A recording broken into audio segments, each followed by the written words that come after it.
ماشاءاللہ. اب یہ پروگرام میرا ختم ہونے والا ہے.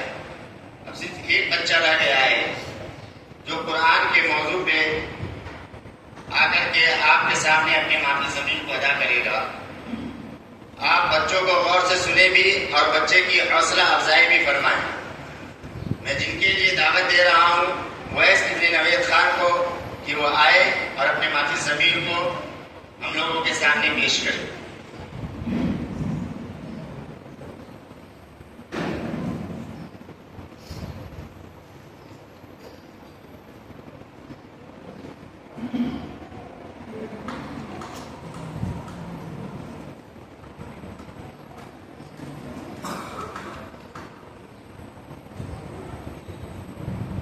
السلام عليكم ورحمة الله وبركاته. نحمده ونصلي على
پر میں اپنی بات ختم کرتا ہوں. انداز بیاں اگرچہ بہت شوق نہیں ہے، انداز بیاں اگرچہ بہت شوق نہیں ہے، شاید کہ اتر جائے تیرے دل میں میری بات. دعا کیجیے کہ اللہ تعالیٰ تمام مسلمانوں کو قرآن سیکھنے، سکھانے اور اس پر عمل کرنے کی توفیق عطا فرمائے. آمین. وما علینا الا البلاغ. ماشاء اللہ ماشاء اللہ. اللہ تعالیٰ ان بچوں کو ہر طرح کے شرور و فتن سے حفاظت فرمائے، دین دگنی رات چگنی ترقیات سے نوازے، اور آپ لوگ بھی دعا پر